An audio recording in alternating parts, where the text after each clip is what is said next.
Salutations, Bravehearts, Urbanites, and Coach Mad Hatters, and welcome to my Thursday, April 30th, 2020 at 8 a.m. The day is beautiful, and even though the sun isn't shining, the breeze is relatively warmer than what has been in the last 14 days. But the birds, they sing, and all of the garden animals are carrying about their season as they were naturally created to do. What is the human's natural, intuitive place in this realm right now? What is your place? Is it your place to be angry and judgmental and impatient? Is it your place to be gullible and uninspiring and disenchanted? Is it your place to be balanced, inquisitive, curious, observant? Is it your place to secretly sabotage and assassinate character? Or is it your place to be inside the eye of a storm that you've never experienced before? So the inner voice that speaks to you is the one you are drawing closest to. It's the one that you are allowing to provide you with comforting instructions on how to maneuver in the wild unknown. If I may be completely honest and transparent, I am all of the above. Outside of wanting to sabotage and assassinate character, those are the two, to me, personally to me, those are the unforgivable traits of the shadow realm. And I'm often called the shadow whisperer because of my Saturnine nature. My sun sign is Capricorn, which means I dwell in the root chakra quite a bit. There were times when I used to feel inadequate because I naturally was able to highlight the precautionary measures, the darker side of a situation, the darker side of a personality or an emotionality.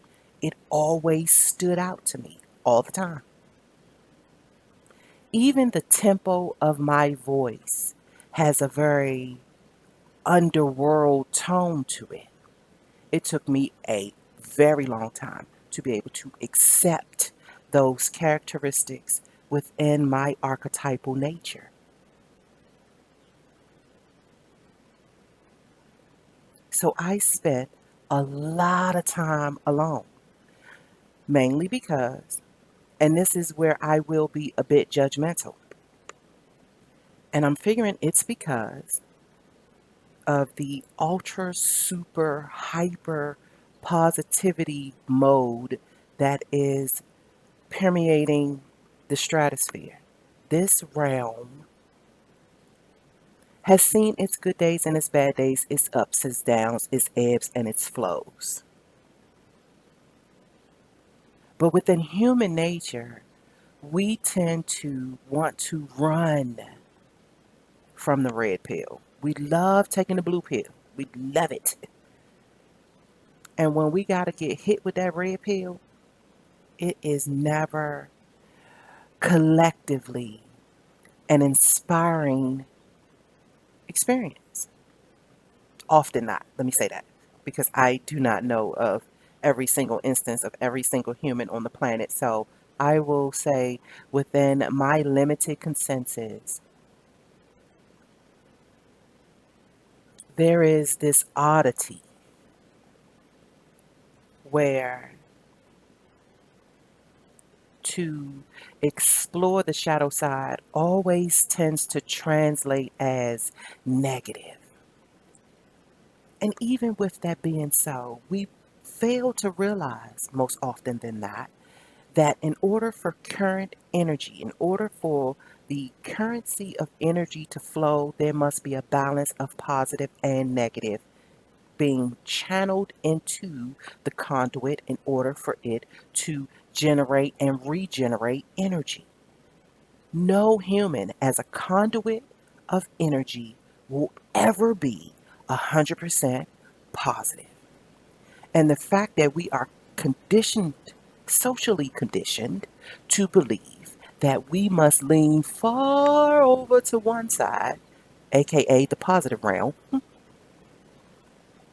and honestly turn our back, put our hands up, and stomp our feet in conjunction to the far opposite side, aka negativity, which both of those terms are highly subjective if we want to honestly simplify the formula by which we engage with ourselves and others.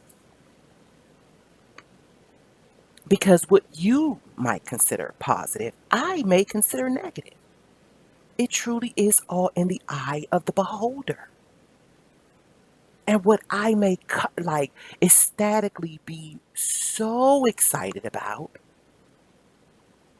you could look at me like I'm some heathen or something.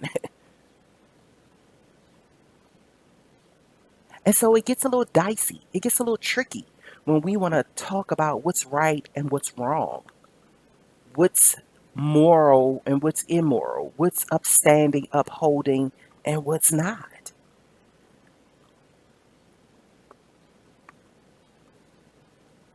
I've been having this cycle of curiosity surrounded around the lectures of Malcolm X, Dr. Julia Hare, Sister Shahrazad Ali. Please forgive me, I always screw her name up, but I love her. Shahrazad Ali, Dr. Joy DeGruy, Michelle Alexander, and then there's another one. Oh, why is it escaping me? Good God. Oh my gosh. Come on. I see his face. I see his face. I gotta look it up. Hang on a second. I have to look it up. Oh, and I'll add Brother Bobby Hemmett and Sister Myra Moss to the list, even though I haven't tapped into either one of them maybe in a couple of months. But they are still part of my heavy rotation with regards to my lecture consumptions. Um, oh my gosh, I see his face. Okay, um, it'll come to me. It'll come to me.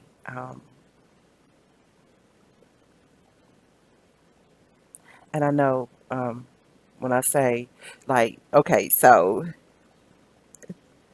he's the cross between, he's the cross between Frederick Douglass and Marcus Garvey. Maybe that'll be the trivia because I wonder who knows this lecturer, this master teacher that well to know that he is intellectually and emotionally the cross section between Frederick Douglass and Marcus Garvey. And that's in a biological sense as well. God, come on. I see his face is right there. Why is his name not coming to me and I like love him? Okay, so we're not gonna do that because I really could go tumbling down that rabbit hole. But just know, like, when his name actually pops in, I'm gonna say it. So I'm definitely going to link one of his lectures in the show notes so that we can remain clear. So, with this notion as the prequel to my meditation this morning, When I actually got up and got situated, got my day going, fired up, all of the gadgets and everything, it came to mind to do a divine trifecta reading. Now, this particular quality or kind of spread came to me a couple of days ago, so I've been trying it out on myself mainly, just to understand the concept and just quietly allow it to soak in. And the way that it goes is that it's a 3 card spread and a forecasting at the end. And a forecast is additional, how many cards is this? 2, 3, 4, 5, 6. An additional 6 cards inside the forecasting. So the main 3 cards as the spread, I use the Angels and Ancestors Oracle um, deck and guidebook. And for the supporting forecast, I use the Wild Unknown Tarot. And for months, I know at least at the brink of 2020, I had been saying that the entire year of 2020, we were going to be focusing on the Wild Unknown Tarot as the theme, because leading up to 2020, all I continued to hear in my inner voice was that we were stepping into the wild unknown. We're stepping into the wild unknown. And that usually the wild unknown for most people is considered a shadow realm.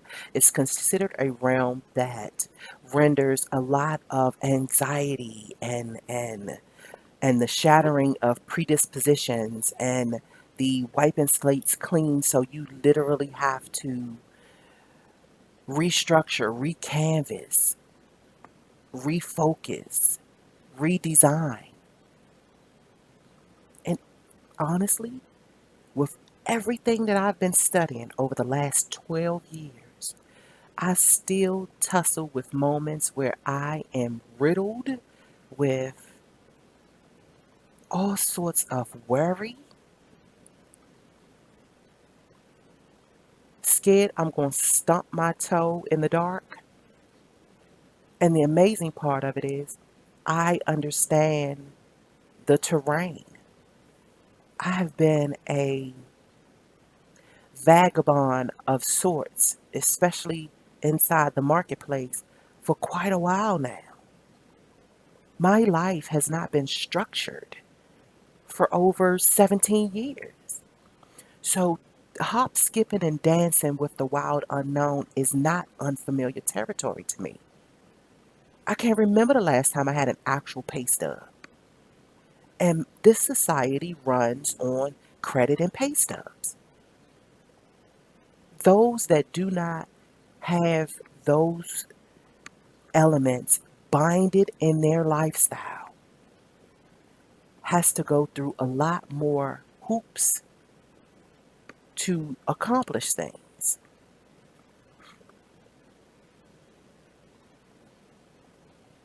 And I honestly say that as an observer of both realms. I've experienced firsthand both realms. And life was honestly a lot more easier, structured, and predictable when I had pay stubs, life insurance, those pillars that allowed things to stay intact. I didn't have to worry much about where certain things were coming from and where they were coming from and when they were due to show up. And inside the eye of the nation's capital, inside the Washington metro area, the DMV, Washington, D.C., Maryland, and Virginia, the bulk of working folks are adjacent to a regularly scheduled paycheck. To have that become unhinged ushers in a tornado of emotions that on a regular day, the majority of folks would not have to deal with. And uncertainty is the grand poobah of this time and space right now. You're literally been thrust into the wild unknown. And I can't even imagine what the persons that uh, that had been contouring their life 100% around said regularity. Because as I mentioned, I've been a constituent of the wild unknown, and I am having moments.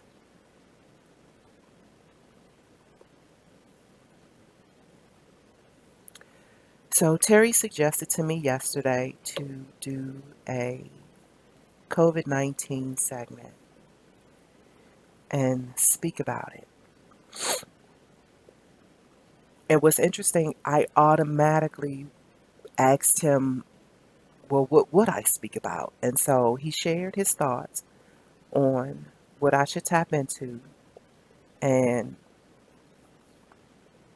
in the midst of that conversation, he was already helping me talk my kinks out.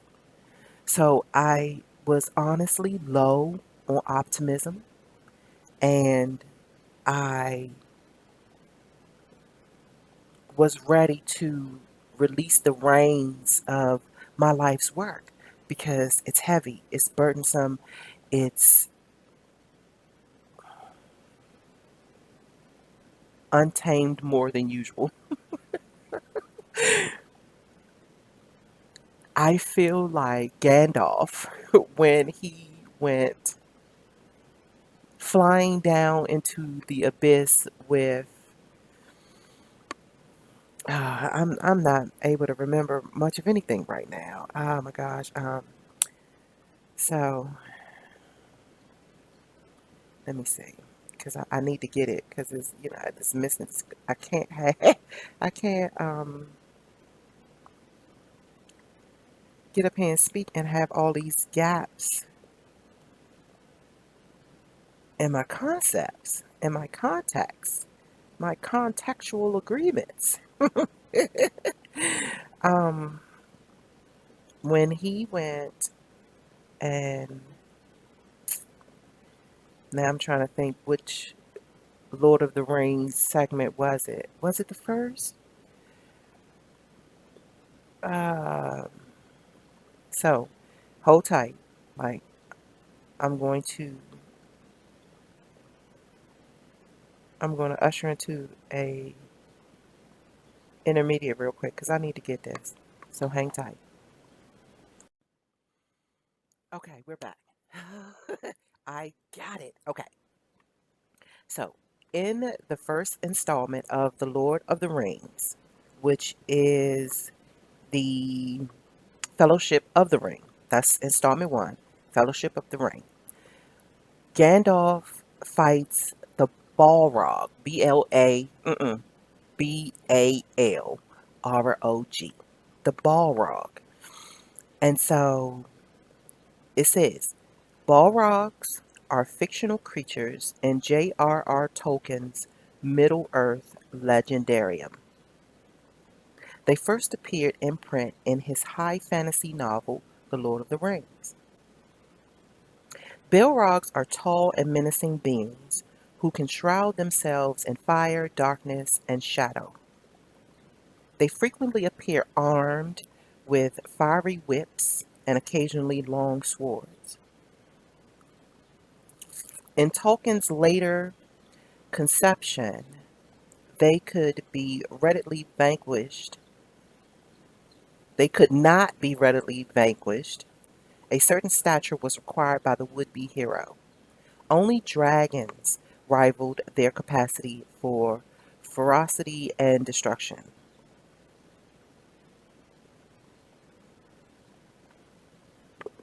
So there's a scene in the first installment where the I want to say what the four hobbits, Gandalf, um, Strider,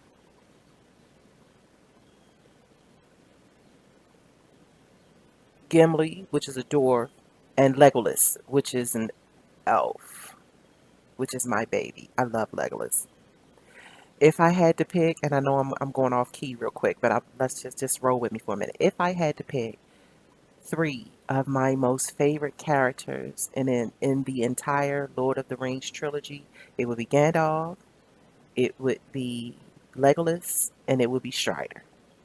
And I know everybody loved the Hobbits. And in the Hobbit trilogy, I love the Hobbits.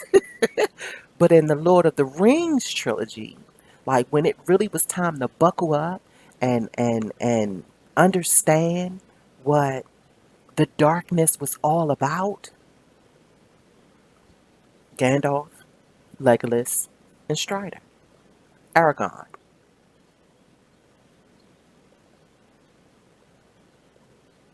I am often drawn to fantasy epics that speak of very, very long journeys, tumultuous, hard, challenging journeys, and the ebbs and flows of triumph throughout those journeys. Most often, especially within my favorites, I focus a lot on the characteristics of those that end up winning in the end. And winning does not mean there is no loss at all, especially when we're talking about a series of situations and circumstances. It ebbs and flows. It's actually a frequency of wins and losses. And quite honestly, I've only spoken COVID-19 maybe 3 times, including just now, throughout the whole time that this been going on. Why? Because I have been speaking about the ushering in of a new pantheon of energies that was going to come and challenge us, dance with us, speak with us, teach us, instruct us, clue us in, read us into some shit. I did not know it was going to unfold in this manner, but to solidify what I speak, I am going to attach in the show notes the link to a series, to my very first series I did on YouTube, which was also triggered by a friend, a fellow friend Sagittarius. Shout out to Elo. I miss you, baby. He was one. Elo is the one of the founding members of a divine trifecta.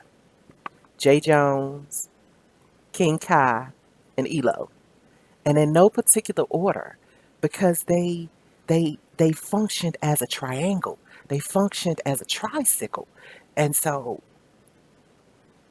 to work for them. And I say often that being a part of the Lab Life crew, it was situated in Silver Spring, Maryland, and it was the Lab, the Artist Preparation Center, APC. And working for these three, ah, they were magical. So they were beyond genius to me. When I think genius, I think scientific. They were all about that art, man. Like they had this fluidity together and separate that was so captivating. And so I used to joke like, so what would be the likelihood that not only would you have a crush on your boss, but you got three bosses and you got a crush on all three of them, and not in no hanky panky type of way, just in awe. And because I had my Saturnine nature all in it, they often thought that I figured them inadequate. And I mainly navigated to Elo. So he was my workplace buddy. And most often I say because he does voiceovers and he's in the midst, he was always inside the pulse of what was going on because he worked at the Howard Theater. He was the visual engineer. And I say was because I haven't talked to any of them in quite a while, but they opened up my awareness to the behind the scenes of creativity and very artistic, musical, acoustic, alchemical, but still maintain this very close, niche clubhouse feel, meaning they were not in tune to working with just anybody. They honestly had to feel you. Your qualifications were important too, but there was this other very iridescent hue to all of the people that were part of that crew, part of that crew of creators. And so Elo was the one, I want to say, what, maybe about, has it been about 2 years ago? Maybe a year and a half. We checked in with each other, see how each other was doing, and he said, you know what, T, you should create a YouTube page. Once again, how I do. Nah. For what? Like, what am I talk about? He was like, you're always talking about stuff. He was like, you're always into something. So I'm like, eh. So then I'm like, well, I don't want to have to. The, me, I'm audio. I am the radio music hall. Like, I believe that the voice, the sonic therapy of the voice, is more important, I'll say, than certain visuals. And so the stuff that I like to talk about would be distorted if you constantly, and I don't mean you as in, but I mean the general, the general consumer of what it is that I would have to say needs to be more so listening to me while you're in front of a notebook or journal, or you are able to click in some of the things that I say so that you can marry one and one, like that type of thing. I'm not a TV show. I'm not a music video. I'm not a cartoon. Like, I'm not the things, I'm not offering any of those things where the visual is important. What I'm offering is context, concept. And that really is all within the vocals from my point of view, because trust me, I understand pictures are a thousand word that are worth a thousand words, and we string tons of pictures together and put them in motion that it could do just as well. Trust me. I love Pixar. I'm an Imagineer, so I get it. But from my strength, by which I exchange information, is more so from the lecturing standpoint, the classroom standpoint, the coaching circle standpoint. And most often than not, in those environments, you are to be taking notes.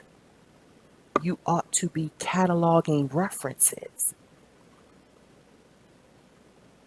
I would never sit in front of Bobby Hemmett and not have something to write with. That's damn near disrespectful in my regard. I wouldn't sit in front of Brother Panic and not have my notebook and tons of pencils and erasers. Like, I just wouldn't do it. I wouldn't sit in front of Brother Red Pill and Brother Blue Pill and not have my fucking materials. Like, it, they could, because they do not present for entertainment purposes. They do not share for the likelihoods of your amusement. They honestly gather to share notes, to swap keynotes, to exchange intellect. And so I find myself toggling between, because even though YouTube is a very frequented conduit for information, most of it is for entertainment purposes. The messengers in various regard have to get spruced up, because at the end of the day, it's a televisional tool.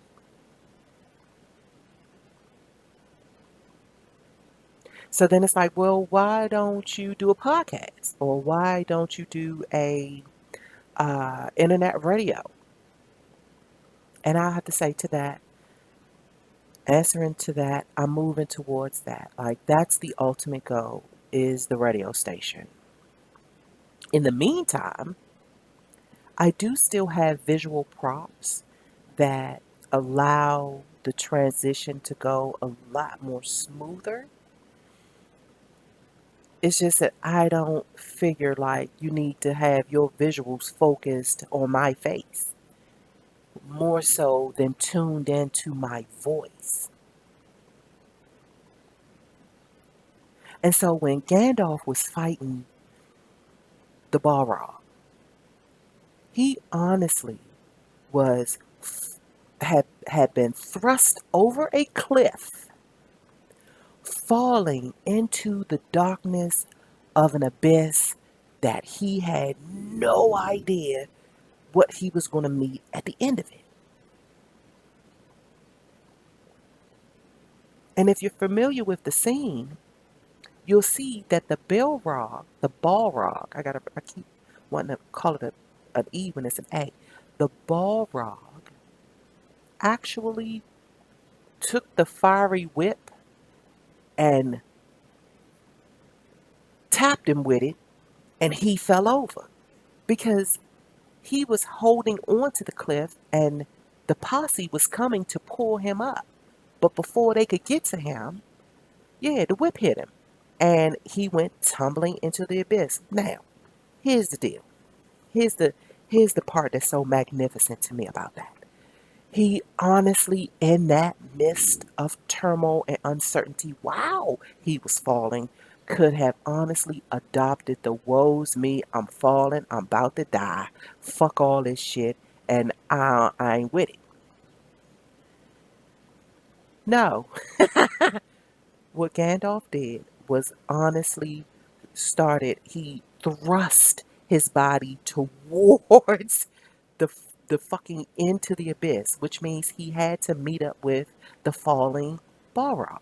And while he was forcing his way, while he was meeting the essence of gravity, he met up with his sword, which had fell before him. He swam down, he got his sword in midair. Mind you, they're both falling. Everything's falling. Gravity is pulling everything to an uncertainty.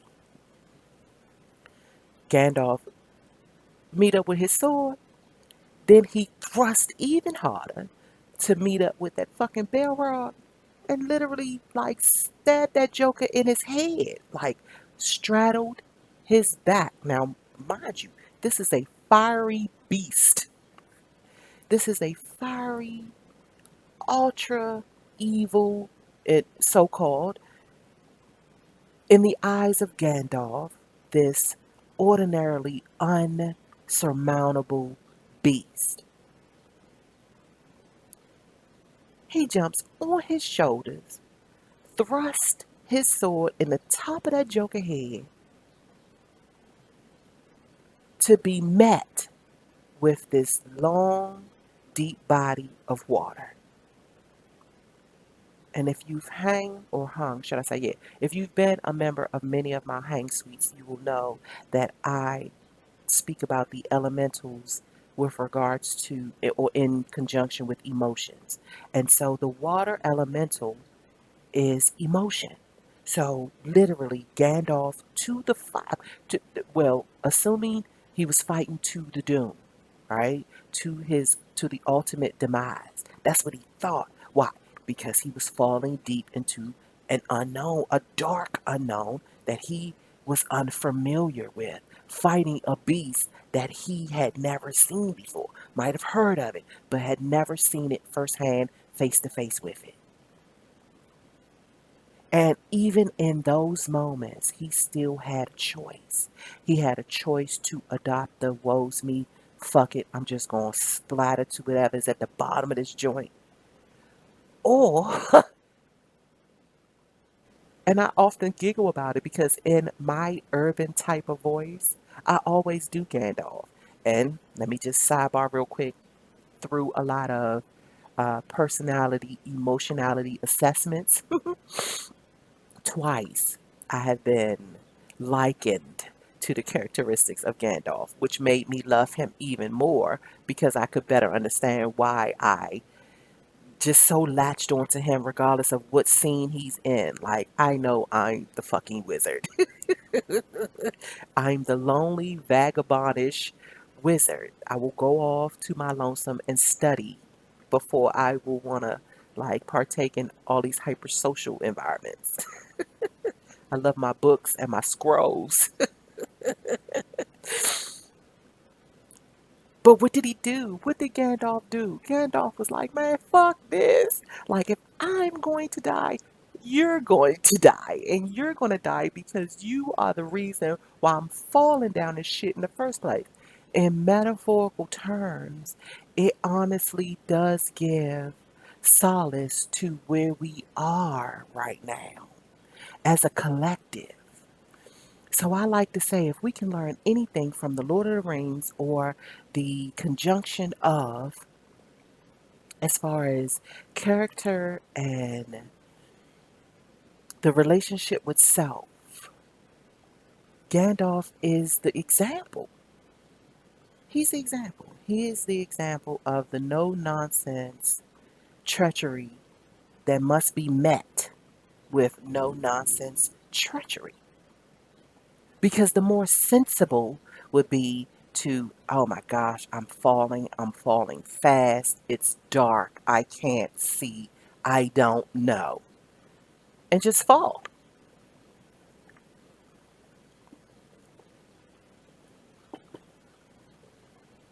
That's why I like to challenge anyone that talks to me about common sense. I am such an uncommon sense type. I don't dwell in common sense. I don't even know what common sense is. If everyone thinks differently, and usually they're on their own unique path, even if they are not physically, they are intellectually or emotionally or intuitively. Common means what? Common is a group thought phenomenon. It's a everybody in the room thinks the same, or at least everybody in the room claims to agree with the same. And so now we can move.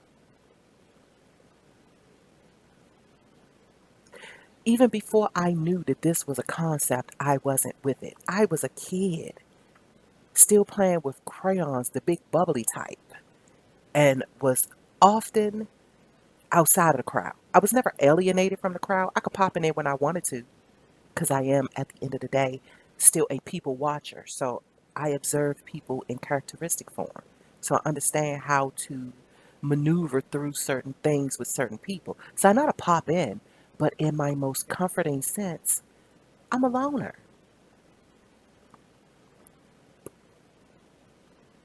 And so I'll even say that those that are of a more introverted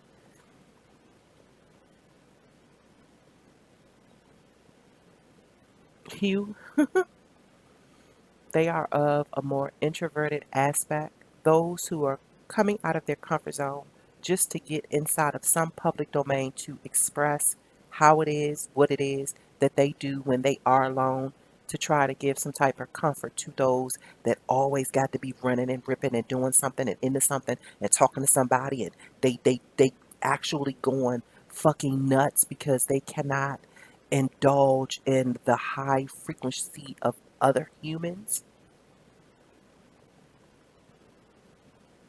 I applaud them and commend them, because there is a intricate detail of what's going on right now that doesn't really have a name. Like, we can focus and try to fight about the physical unfoldings of what's going on.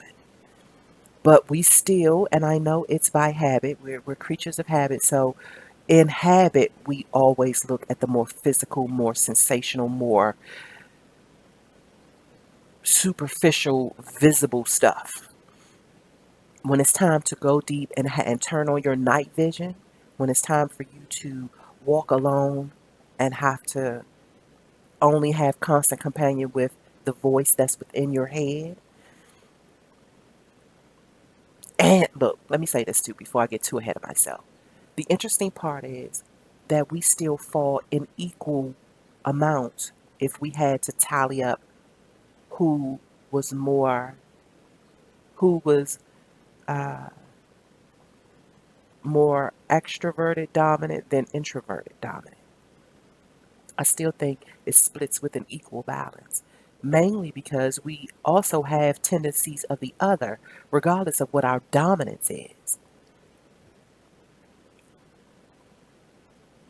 That's a level deeper in understanding and awareness. And we, as a collective, we only want to scoop up the cream from the top. We love frothy stuff. Any liquid down below is a bit bitter for our taste as a collective. But only down in the crux of that will you find the darkened enrichment of this actual reality that's going down right now. And what's going down right now is that there is an emotional component that, because we are more logic than we are intuition, that we are only looking and discussing and contemplating that which we can see. Because to tap into that which you can't see, but you can only sense and hear, you have to slow down for that. You have to organize your thoughts for that. You have to be able to firmly address that which worries you.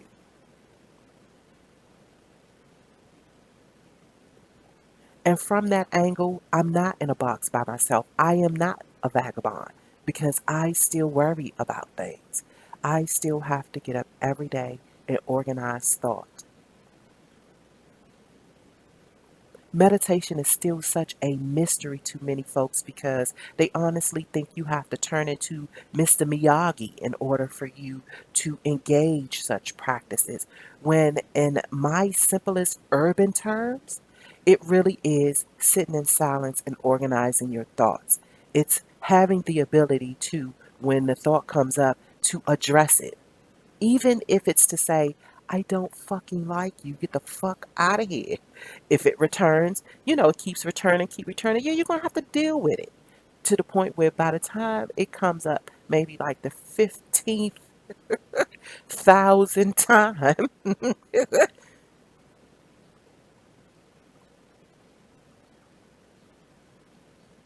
that you be ready to say, okay, let's talk this out. Let's talk the kinks out. Why do you keep showing up? Why are you worrying me? And then to ask yourself, why is this such a triggering, tender spot? Like, what's going on? I had to do that just this morning about some deeply personal stuff. And only I could serve as my own coach. Because when you have to get someone else to try to understand where you're coming from, you have to equip them with context. Anytime you're going to tell someone about your worries or what is challenging to you and you don't provide them with context, that's an adjustment to whatever feedback they will be able to give you. Because that's what the immaculate conversation is all about. And saying is that I'm not one for small talk.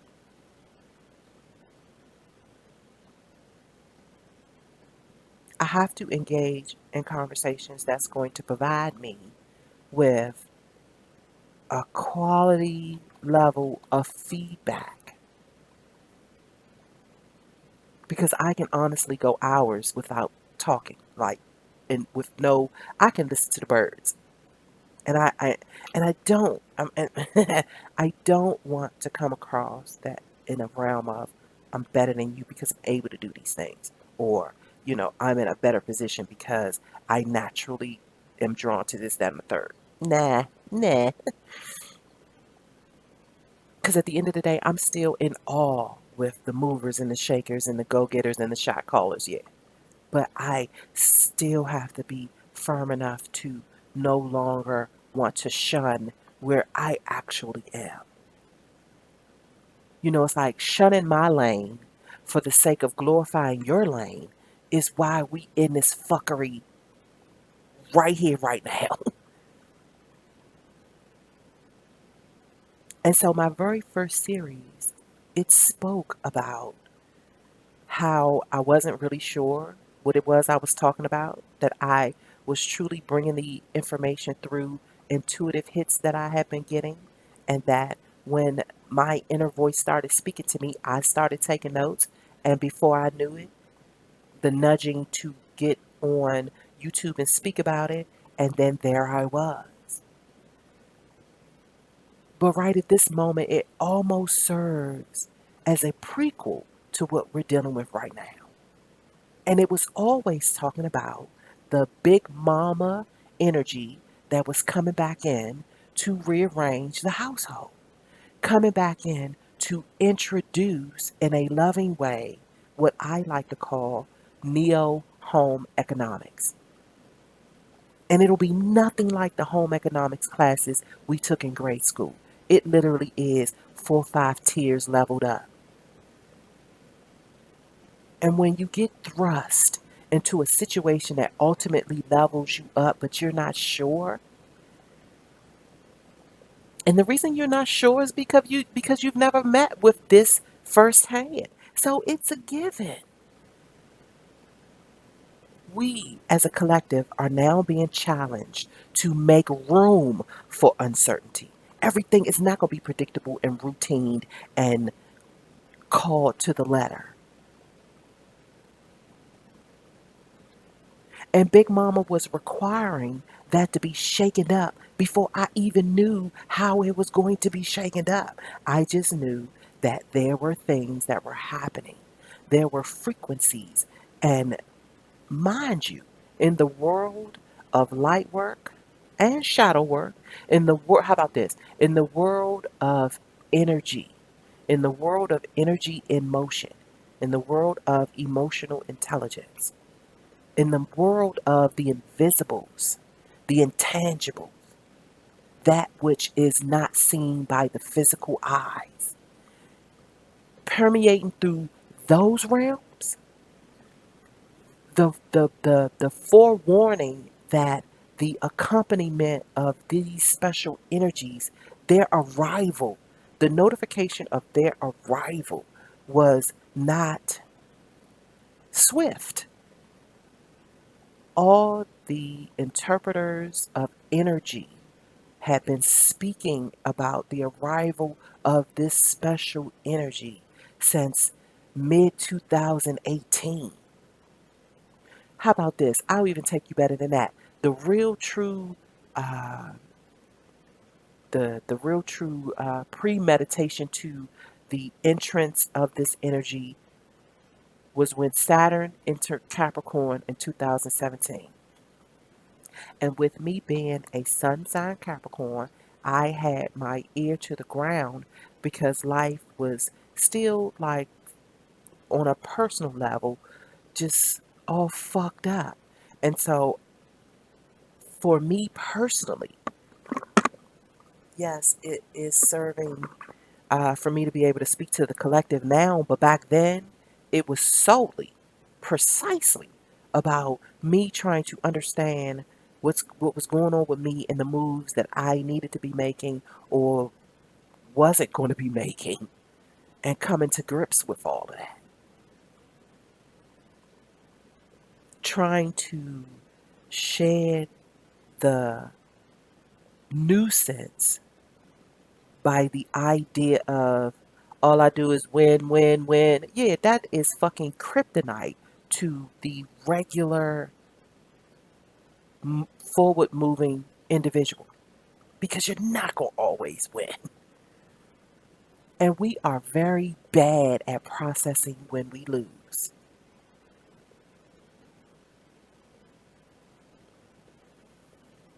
And so I'm going to get into the reading. And it is hosted through an intra intuitive summit. Intra means within. Intuitive also means within, but it means the interpretation of what's within. And the summit is when you finally reach the peak of something and the ahas are there to meet and greet you.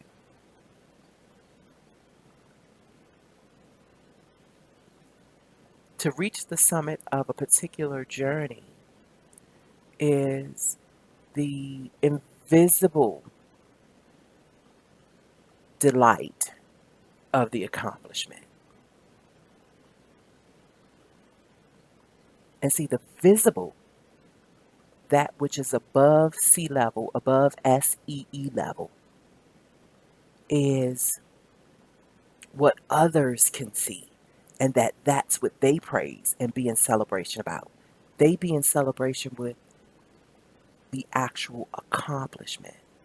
You already deeply rooted and connected from the invisible side of things because you're the one that had to walk it. You're the one that had to pace it, understand it, gather it, process it, intuit it. Like you're the one that had to engage it, intermingle with it, absorb it, or discharge from it. So you have a different type of a different type of celebration going on. Your celebration extends below the sea level because you're the one that's intricately detailed to the force bed of achievement.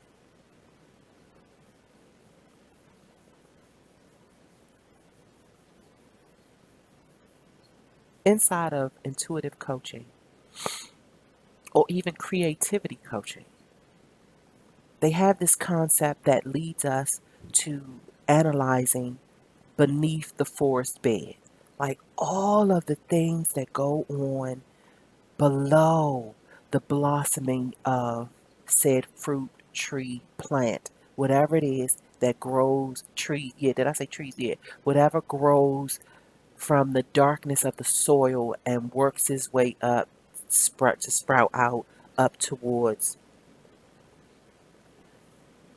above the sea level. But below the sea level, there is still an entire network of networks that help support the growth of whatever that is aiming to sprout forth.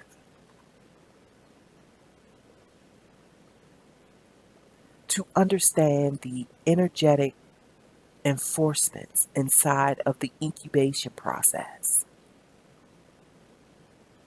And from the onset, it would seem very tender, very fragile, very delicate, when in fact, it's the strongest component of the growth process. That which you can't see, that which is deeply rooted, all that's situated inside the darkness. And emotionally, that's where we are right now.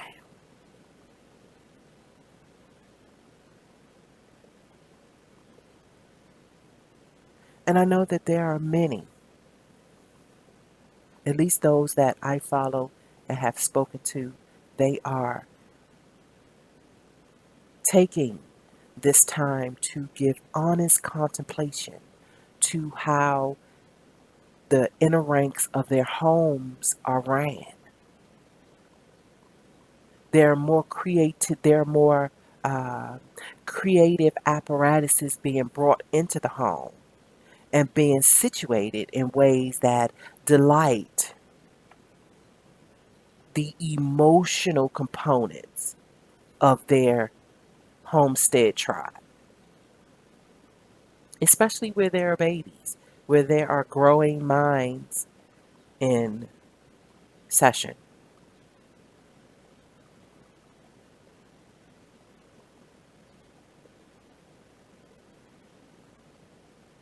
When I speak of childhoods, I always speak about Nas.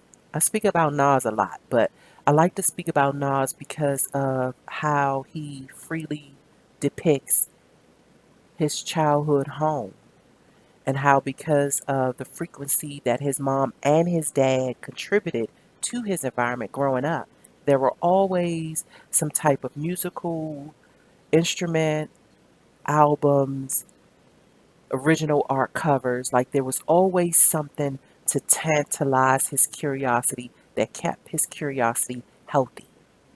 Very rarely did he do TV because he was more so intrinsic or intrigued with the details of an instrument or the artwork of an album or just hearing his mom play records or his dad play an instrument. All those different firsthand frequencies made up the beautifully complicated mind that is Nas. That's the reason why he can be the vocabularist that he is. It provoked his invisible side to stretch out beyond the horizons that ultimately funneled into his embodiment, which only looks like one person on the physical realm. But if you were to see the essence of him out of body, it would be this beautifully, intricately detailed essence.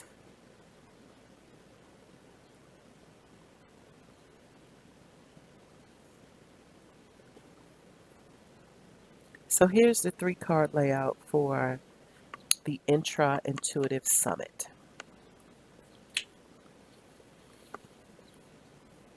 which, reminder, I pulled from the Angels and Ancestors Oracle deck by Kyle Gray. And so the first card is the Sholin Master, which says be graceful in movement and action. I laughed to myself. Gandalf falling off that cliff, it was, yeah, his decision to go down fighting was graceful in movement and action as far as I'm concerned. Like I say, it all in the eye of the beholder. Someone else can figure something else to be graceful, but I am a Saturnine creature, so that's graceful to me. Card number two is the Medicine Mother. Honor your inner knowing. And that's all I've been speaking about for the last hour. The intuitive value, which often goes dismissed because we love to be tapped into this thing called the mainstreaming. J.R.R. Tolkien, the creator of The Lord of the Rings and The Hobbit and The Silmarillion and a couple of other major pieces as well as artwork, the Red Book, as well as other art worthy pieces, um, gives the concept of the upper world, the middle world, the underworld. Saturn is most often situated in the underworld. It is what rules winter. It is not a very likable archetype, whether it's planetary or zodiacal, like it really doesn't matter if it even in tarot, like it's situated as the devil card. So it's easy to say that anything that has to do with Saturn or Capricorn or the Saturnine effects of a person's outwardly nature most often gets lost in translation. Why? Because we love the froth. We love to frolic around with not a care in the world, and everything is wonderful, and we can continue to buy these luxurious this, that, and the third, and we can freely go and sashay around in our wonderful outfits, and our hair is wonderful, and our nails are immaculate. And yeah, we love to we love to do those type of things. We've been sensationalized into believing that it's more classical to eat in this big room full of strangers while strangers prepare our food.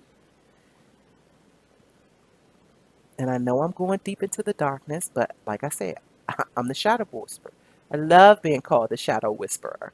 I have to get used to it. When it was first brought to me, I was like, well, I think I could, yeah, I can adopt that.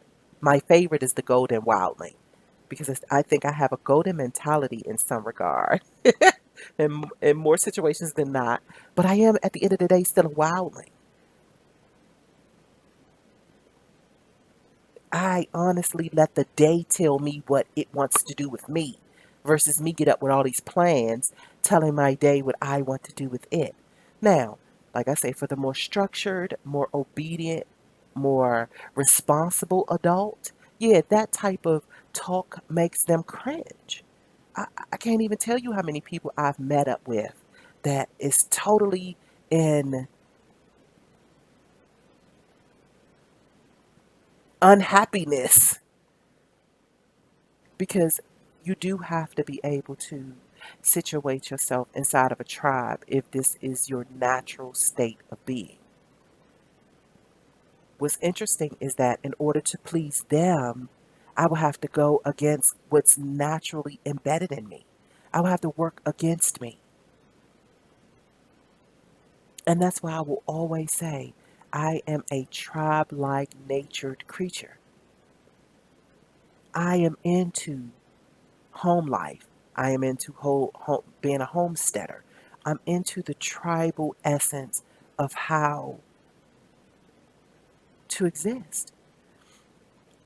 I most often am unable to connect to the mentality of the hustle, go getter, and this ultra independent, I don't need nobody for shit type of mentality.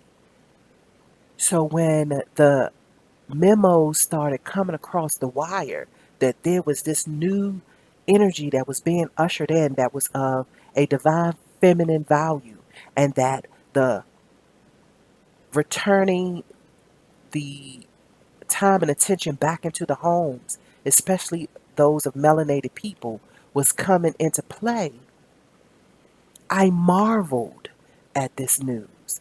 I marveled at the possibility of this happenstance. I needed to know more about it and what was going to be required of the individual as it spilled into the collective as this wave of newness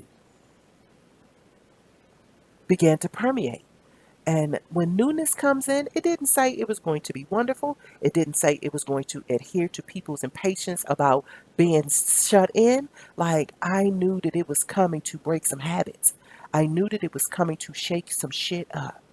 I knew that it was coming to face off with the ideals that everything needed to be about money, and it needed to be corporate driven, and it needed to be whatever else. I don't want to go off on a tangent. We need to get into these cards. Um, but I don't think that it is by chance that the Medicine Mother card says honor your inner knowing.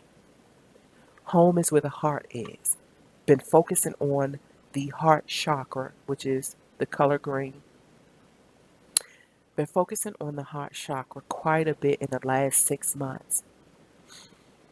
And it's been slowly but surely bringing in the connectors to what it is that I was intuitively speaking about just 12 months ago and what's actually going on right now.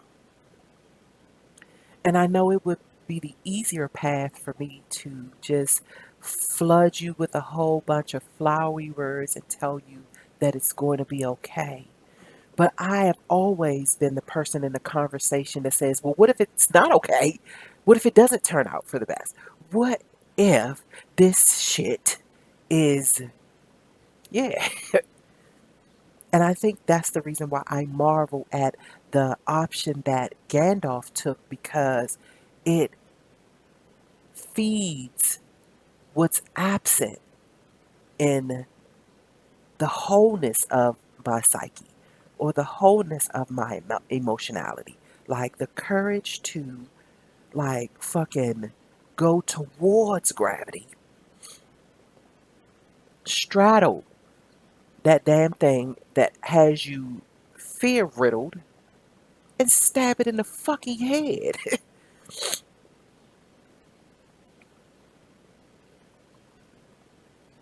And even though I've communicated it that way, trust me when I tell you that on the flip side of that scenario, Gandalf was all positivity. So it does. It funnels back into itself. It honestly recycles from negative to positive. The infinity sign tells you that. The infinity symbol in its grandest essence says that it will fluctuate in and out, ebb and flow, up and down. It will go from positive to negative, and it actually can go and change and reverse and flip in the blink of an eye. In the blink of a fucking eye.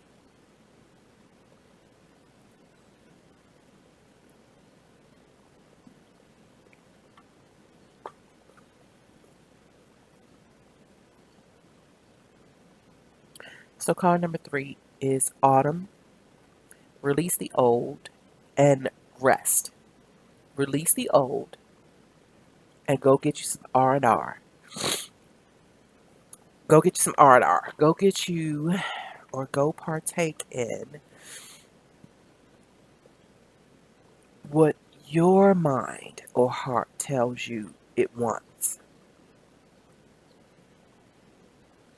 Stop or cease from or arrest the habit that says you are going to ignore what pops up in your head when it offers you something you know you will enjoy engaging or encountering.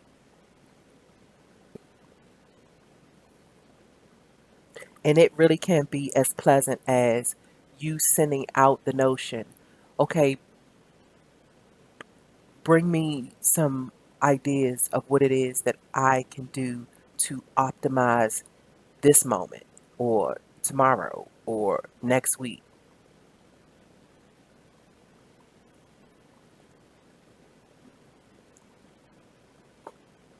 And I will even say at this moment that even though there isn't any pressure being ushered in with this energy, because it's going to be around for a minute, Big Mama promised that she was returning home so that she could bring the love back into the house. That she was going to be forcing people to try out recipes. She was going to bring the loving energy back into the kitchen with uh, the conduits, the heirs of Big Mama will begin to take back its pride in the axiology of knowing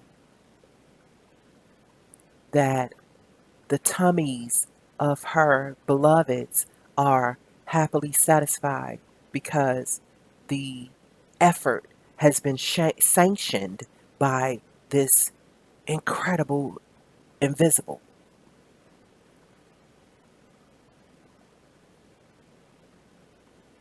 That home libraries are finally going to get built, and there's going to be a solid pride in that.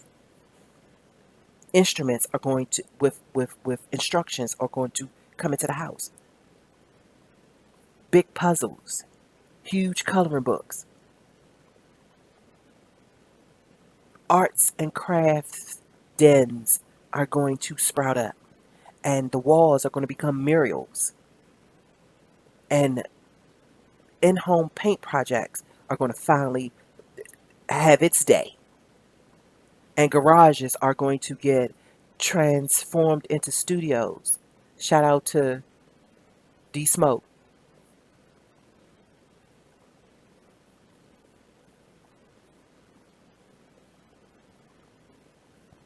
And that money is going to be invested in equipment so babies can fumble around with gadgets that make films and produce uh, audio compilations. And yeah,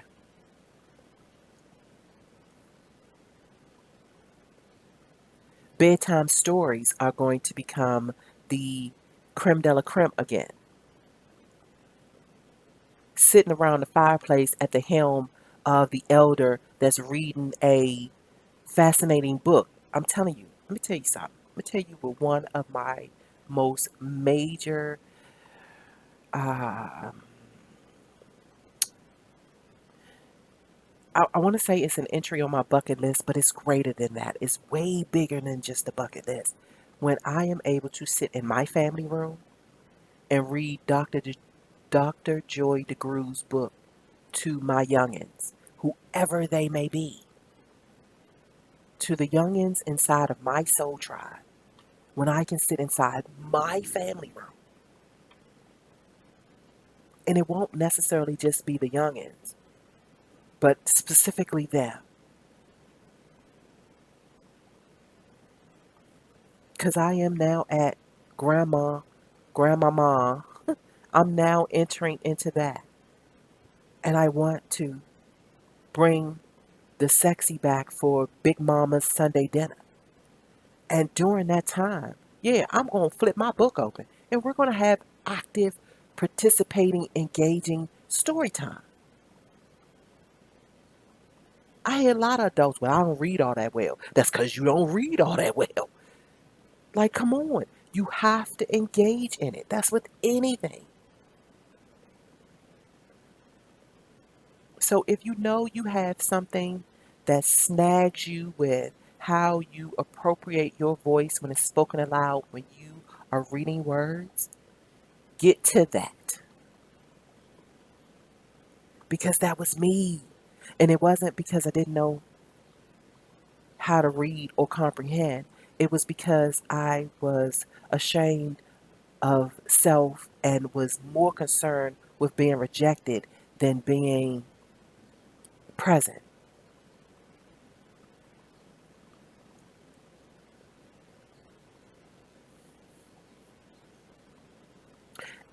And so that's the three card summit. To be graceful in movement and action, to honor your inner knowing, and to release the old and get some R&R.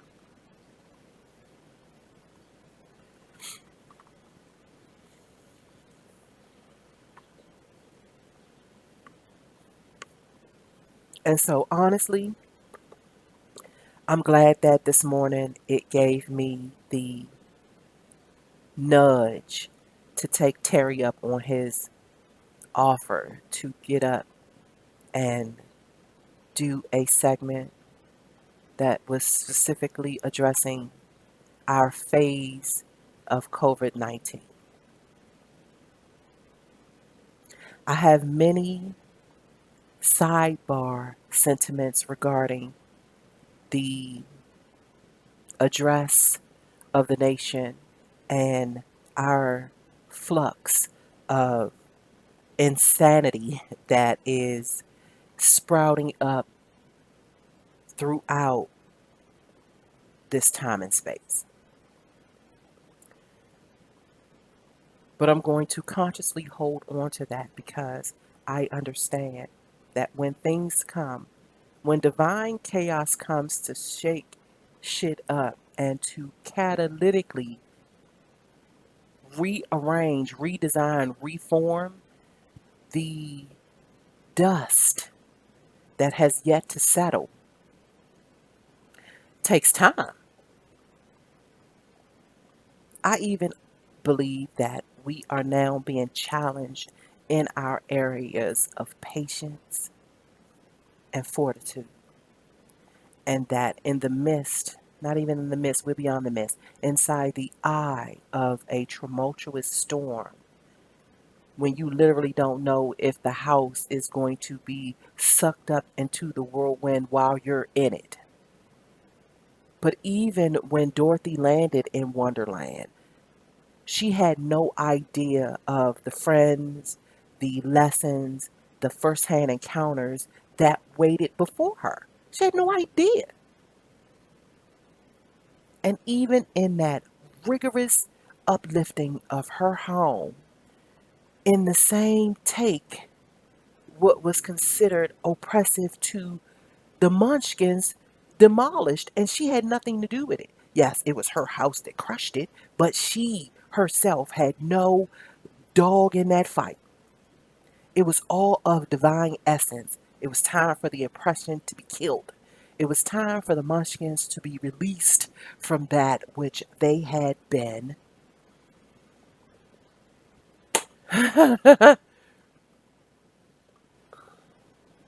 So just by default, she became the hero, the heroine of the Munchkins.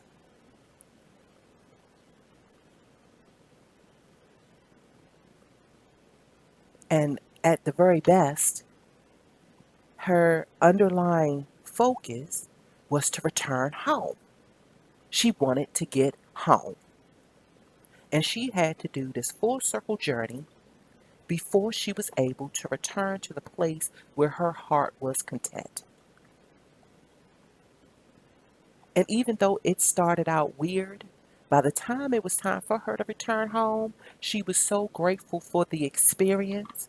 She had friends that truly understood her journey and who she was, and her and the set of circumstances that brought her into their realm.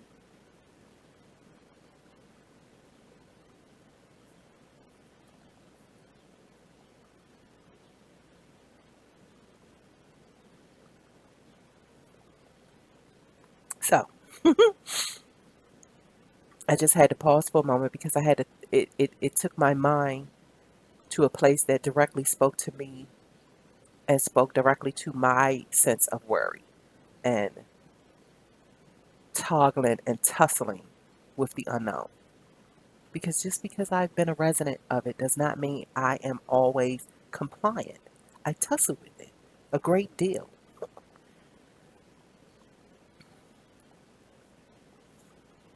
And so now I'm going to read the 6 card layout, which is deemed the summit forecasting. It is what I am liking to the as we move forward advice offering.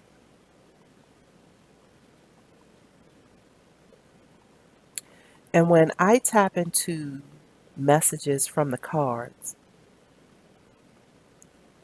I'm beginning to get into the habit of saying that the messages that come through ought not to be utilized as tools of divination. There are so many intricate details about the future that one move slightly to the left or to the right honestly changes the trajectory. And so, what is part of this forecasting is not to tell you what's actually going to happen. More so, it's giving you a memo so you can maneuver So I ask that you receive what I am about to read as a stamp of you receiving the memo. When I was in a salon, 20 years, 20 years standing behind that chair, one of the giggles that used to permeate, and it didn't matter which shop I was at, whether it's stylist or barber. The barbers or the stylists that did not get the memo were the most agitated beings. They stay agitated because they finally got it. But when they discovered that they were not part of the cluster of those that always get the memo, and sometimes, in some cases, there were, especially barbers, would feel some kind of way like, what the fuck? Ain't nobody tell me nothing. Why ain't nobody tell me nothing? I wouldn't have did this, or I'd have been able to do this, or I'd have had time to talk to this person. So honor yourself as amongst those that are receiving the memo. Do what you will with it. I suggest that you get out your notebook and your pencils and whatever resonates, pause it, write it down, rewind it, write it down, and allow it to serve as your counsel. Don't kiss it or diss it immediately. Allow it to dance with you and become one with your psyche and the heartstrings. Just allow it to sit with you for a little while. Because remember, it's an intuitive summit. Sometimes it takes a while to get to the top of the mountain peak. But if you keep it close, if you keep your journal or your notebook as a constant companion, meaning you check in with it on a daily basis, like we not fucking around right now.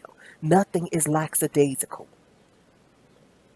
And your inner scholarship cannot be taken at a leisurely pace. Don't go burn out and be all obsessive with it, but just a glance, flip through, whether, if you at your best and flip, how about this? Flip through it within the hour you are at your best and you have time to give it. And so mine is early in the morning. So I usually flip through my journals before 8 o'clock in the morning because I'm up between 4:30 and 5. I would never try to flip through my journals at 6:30, 7 o'clock because that's about the time that I'm about to lay it down. And when you are a marketplace vagabond, usually you go according to nature's clock.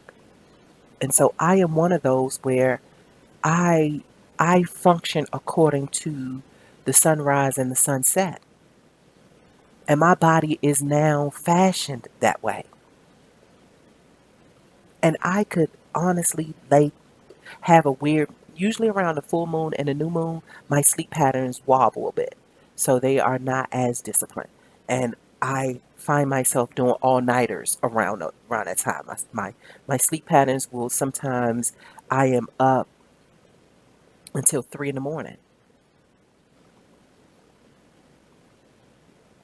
And if I drift off to sleep at 3, I am still up at 6. So all of that to say that when you do decide to engage your journal, that you do it when you are your liveliest, when your intuitive juices are at a,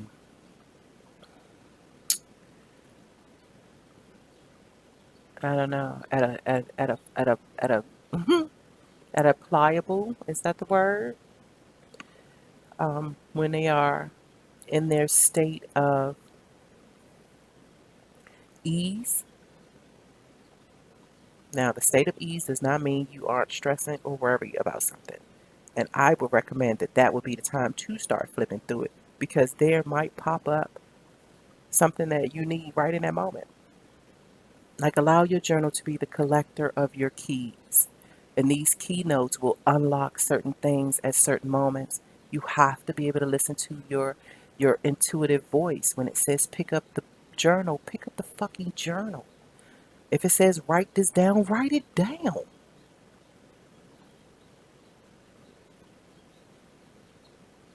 So here's the forecast. It is the Nine of Pentacles, the Star card, the Fool card, the Empress card, the Ten of Cups, and the Sun. And I know that those that speak the language of tarot will say, wow, because that's exactly what I said. And I'm still novice in the language. And they all fell out together. That's the interesting. Like, if they all fell out in one big clump, they didn't fall out one by one. And when I flipped them over and laid them out, I was like, whoa. And honestly, looking at these cards was the determining factor for me saying, yeah, I got to get up here and talk this out. I'm going to go head on and actually record this session and utilize it as my COVID-19. So that'll be the fourth time that I've ever said that. my special edition. And I'll say it's sponsored by my best friend Terry. So if you ever meet him, thank him if you rock with this session. Because he was the catalyst for this actually happening. Well, I'll say he was the initiator, and this forecast layout was actually the catalyst. So let's get with it, and then we're going to close out, and hopefully um, our time together will be time well spent.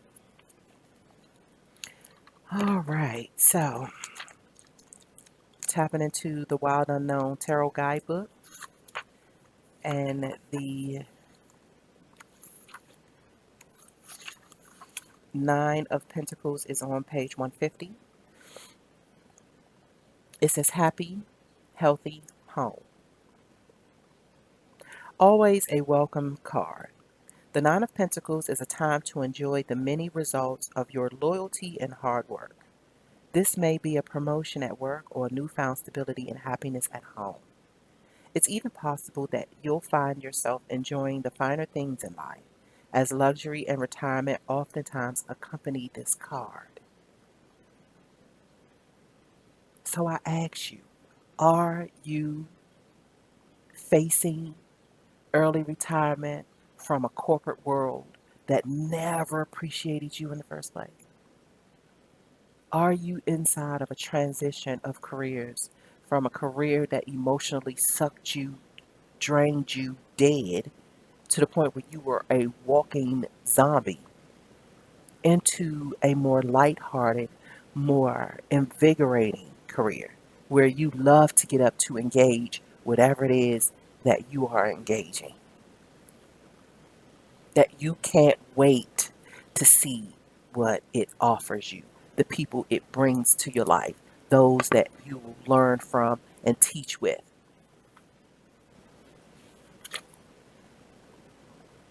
Big Mama, is she back?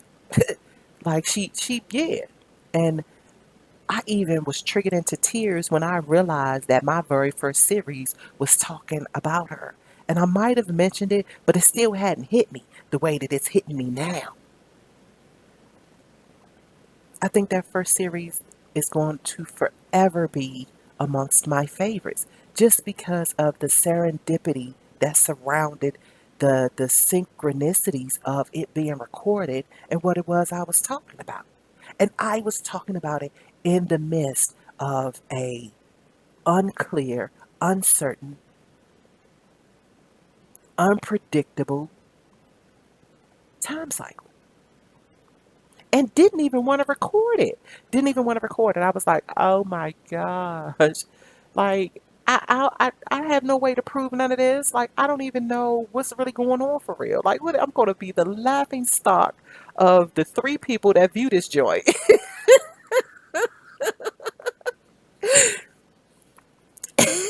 Anywho. Going into the major arcanas, the second card is the Star card. And that's, which is one of, I think I've said many times, it's one of my favorite cards because it is, um, it's the card of Aquarius. And so my two sons are Aquarius as well as being in the age of Aquarius. So I always love it when the Star card pops itself up into a card spread. So it is on page 198. Hope and peace of mind. Standing outside on a dark night, you gaze up at the stars and sense glimmers of wonder and hope.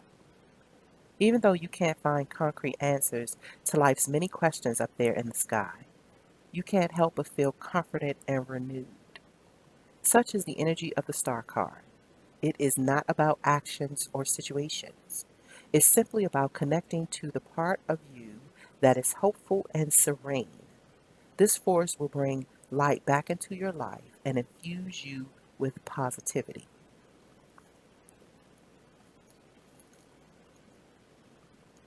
Card number 3 is also part of the major arcana. It is the Fool card, which is on page 164. Spontaneity and innocence. The Fool is ready to fly. His young wings arch for flight. And with the simple step, and with a simple step, he leaves behind the comfort of the nest to begin the journey through the major arcana. Is he ready? Will he fall? This is a card about beginnings. It points to the side of you that is spontaneous, excited, naive, and inexperienced. Others may doubt your abilities. Be ready to be called the fool. Be ready to fall. Be ready to fall. No matter what people say about you, this is your journey and it's already begun.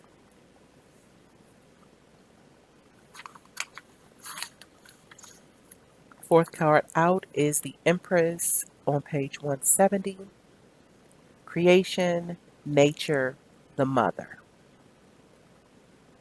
The Empress is the mother or the goddess of the tarot. Her energy encompasses all that is warm, fertile, creative, and sensual in the world. Her strength comes from being gentle and compassionate and loving without binding. When this card appears, it's pointing to either a maternal relationship in your life or the side of yourself that wants to love more. The Empress also suggests it's time for you to reconnect with nature.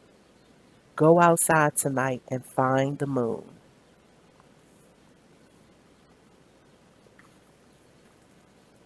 The fifth card is the Ten of Cups, and that is located on page 92. Radiating energy. The Ten of Cups overflows with positivity. Your goals are being realized, and the excitement surrounding you is magnetic to others. You may feel as though light or color radiates outward from you. You may feel as though light or color radiates outward from you, almost as if you're shining. Experience sensations like this with an open and joyful heart. Know with an open and joyful heart. Do not doubt this power.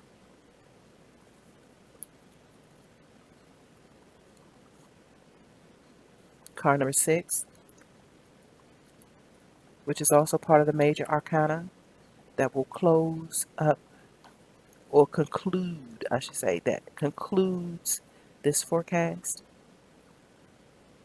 And it's the Sun card, and it is,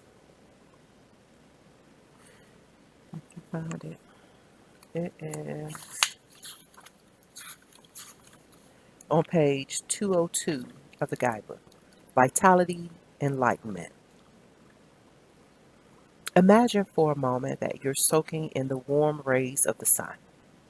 It feels nourishing and healing. All your aches and pains just fade away. The Sun card brings this amazing energy into your life.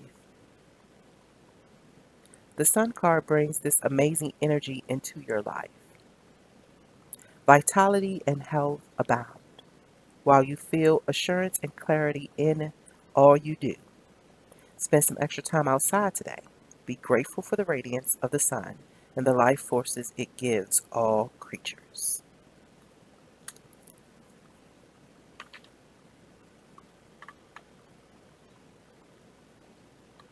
And so that's the forecast.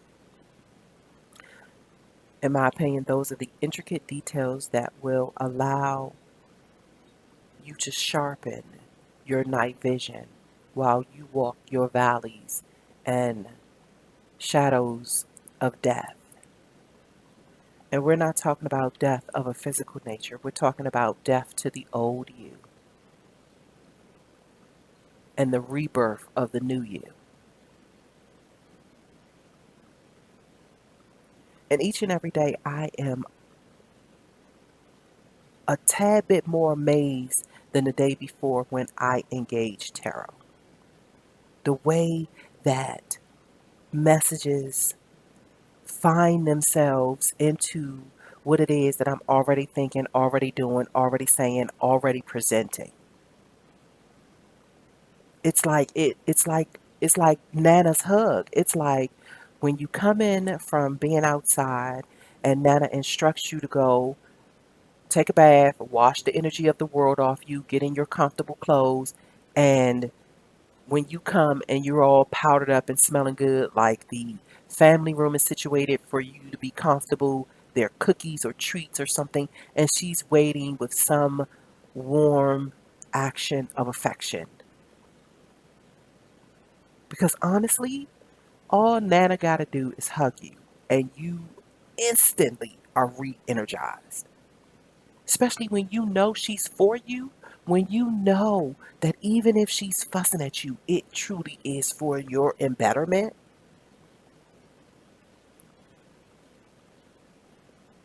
That warm embrace transmutes an energy. Your energy and her energy combined.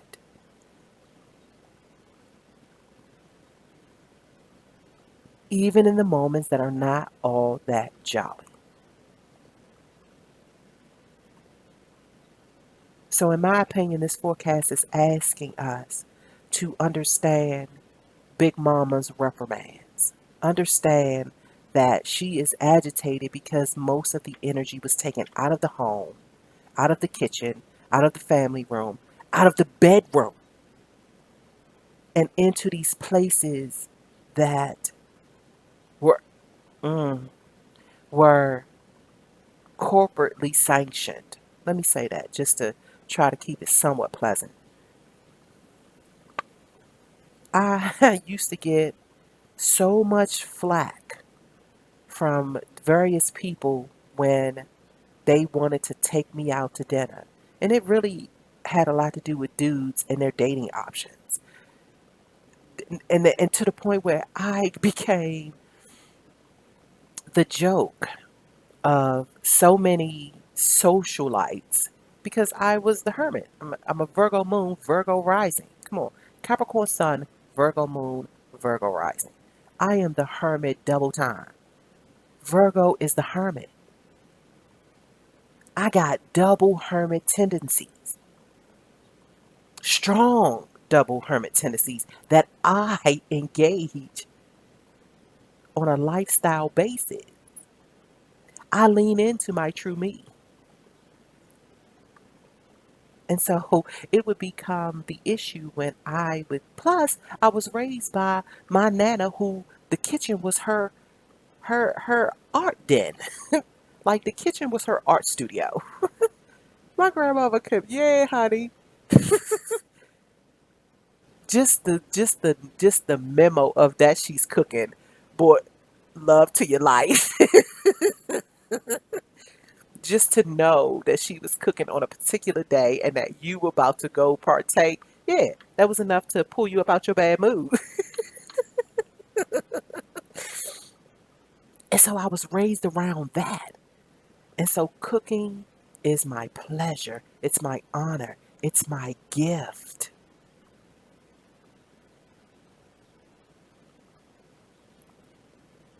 And it was it and my siblings, my mom used to highlight it a lot, but my siblings right might remember this. But my mom used to always say, every time we go out to eat, something is always wrong with your food. Like something is, and it wouldn't even be through me complaining. It would be through it literally would show up fucked up.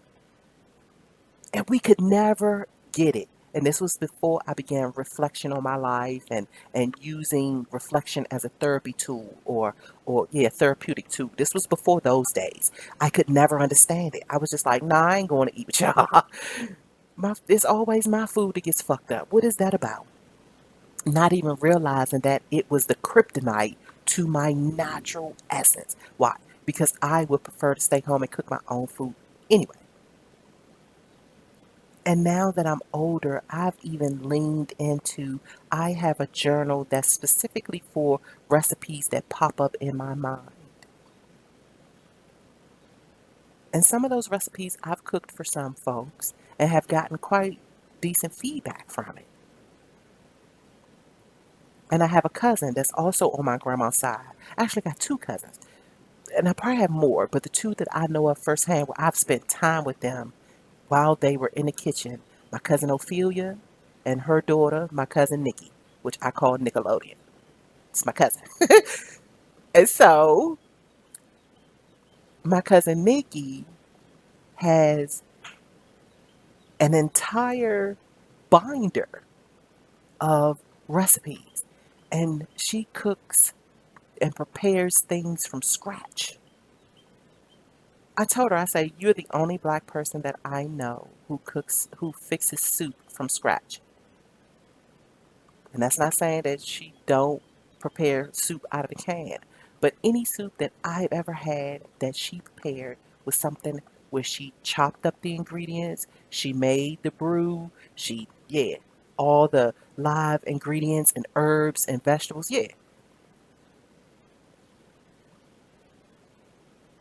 it's a blessing to be amongst those that find the kitchen a wonderland. And so I think Big Mama, the essence, the energy of this ushering in of divine feminine frequency is a bit agitated with how much of the love and energy was taken out of the homestead and into these places. And I'm going to say it because I am unapologetically black. We go and we spend money and sit in restaurants of owners don't even fucking like us, that would not invite us to dinner. The reason why we're sitting in there is because we help the bottom line. And I think that agitated the frequency of Big Mama a little bit because of all that she's been through and all that she has had to contend with, even taking honor in her home garden, her love when preparing, her blessing when the energy returns to her of satisfied bellies and enlightened souls. And in my honest opinion, she wants that back. She's coming to claim that back. The love should have never been taken out of the kitchen in the first place.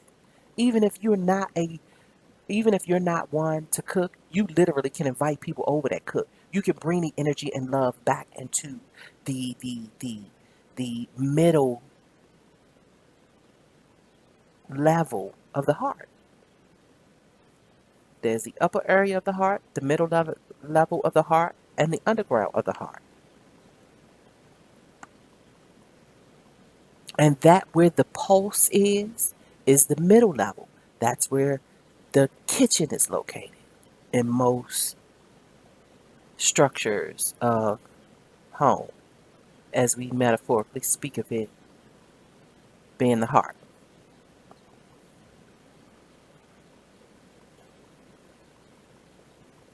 So I'm going to end it there, my loves. And I thank you for hanging with me. It truly has been a pleasure being able to tap into this during my morning energy, my grand rising energy, my top of the day energy.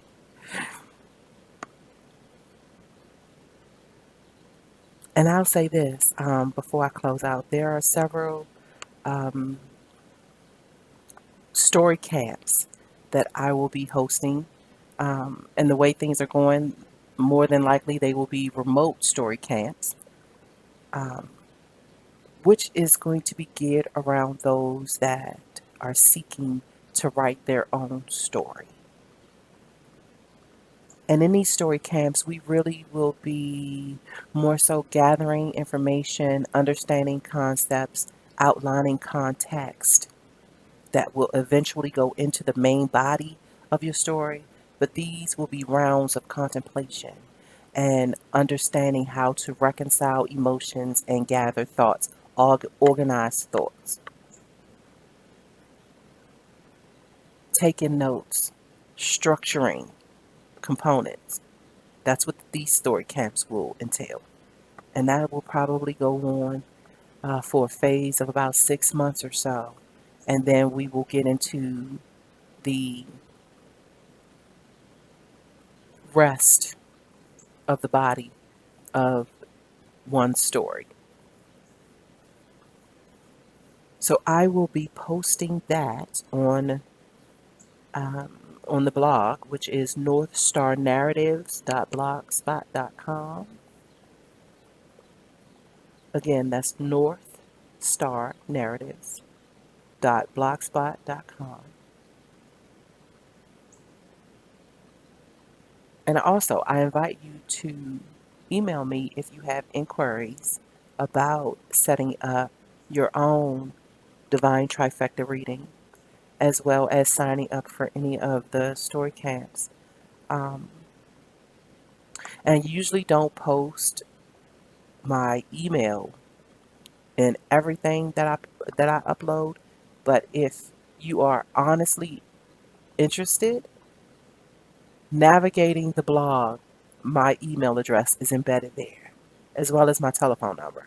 So if you're serious, I think that your pre-journey can at least include the treasure hunt of my contact information so that it will deter those who aren't interested and into wasting time. It makes it a little bit more harder for you to be able to get in contact with me because I hate for my time to be wasted. So that would be a little emotional investment on the part of the seeker if in fact what it seeks will reveal itself to the seeker. So on that note, once again, thanks for hanging out with me and I wish you well.